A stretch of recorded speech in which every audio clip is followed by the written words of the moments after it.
Hi.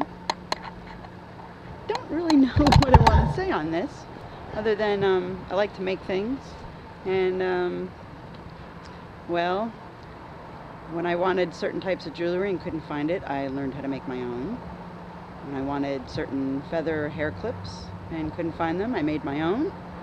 When I wanted certain types of sugar glider pouches and treats even, and couldn't find what I wanted, I made my own. Come to the biking part of things I make for myself. Cycling gear. Sometimes I can't find exactly what I want and don't always like the prices I have to pay. So I've started making some of my own things. I had a pair of toe warmers I really liked, but I think they needed some improvements. I'll include a slideshow of what I did to those. And I wanted some shoe covers. I didn't like what was available out there, so today I'm experimenting making a different set of shoe covers. And I'll show you how I'm doing it and keep you updated on how well they work. And I hope you enjoy this. I like making things for myself. I find the only thing that really stops me sometimes is resources, money, time, and maybe just know-how. Like if I knew how to weld, I'd build my own bikes too, but you know, maybe next year. God bless. Okay, here we go. This is what I'm using. Plasti-Dip. Make sure you use it outside. It's really nasty smelling stuff and the fumes can be hazardous. Make sure you stir it well.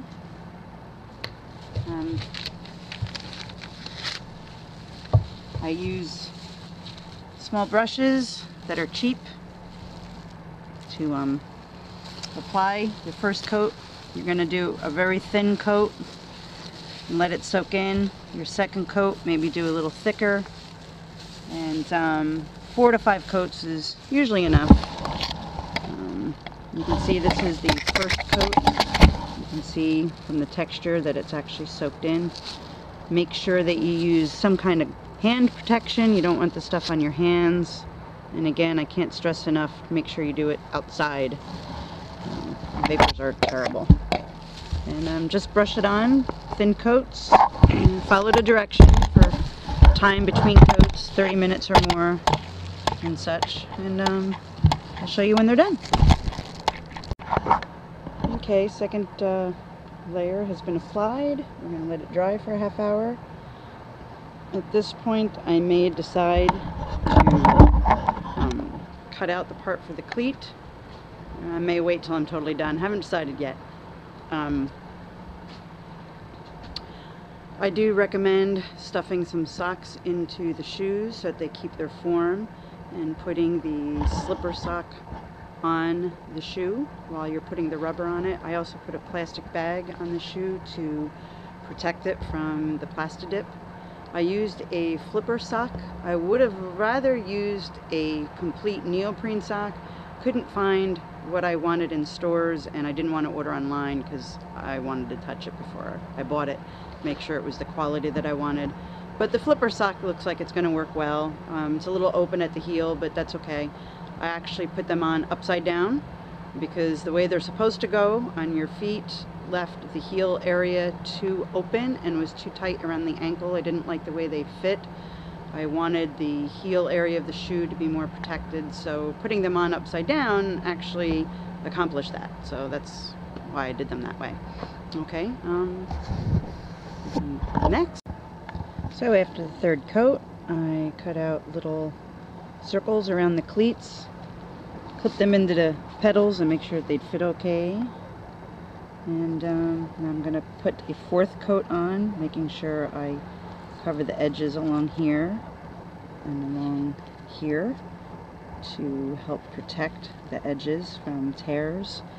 You just want to make sure that you have a nice smooth hole and cover the edges really good.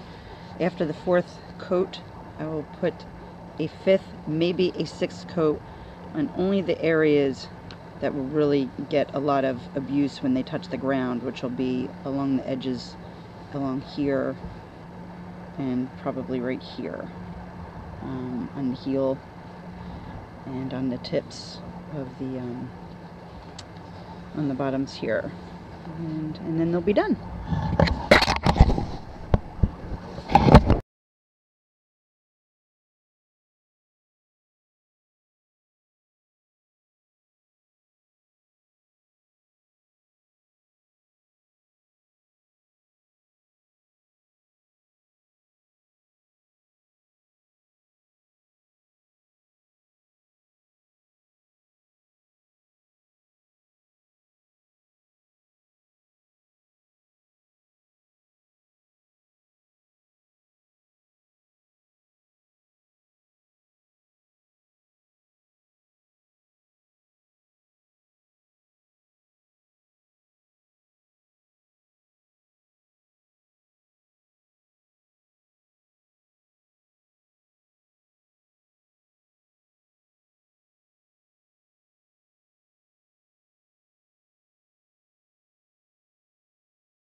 So in the end, I ended up doing 4 complete coats on the shoe covers with a 5th coat on just the contact areas underneath.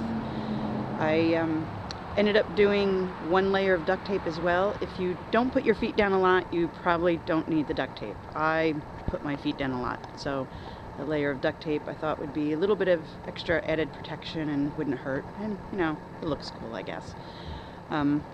Tried them on the road yesterday. They worked great. I was very happy. My feet stayed very toasty warm with just 1 pair of socks, and it was quite cold. And I will be trying them on the trail today. It is quite cold again this morning. Little frozen puddles here and there. And the path I'll be taking is very gravelly, so they will be getting a lot of abuse. And I'll let you know how they hold up.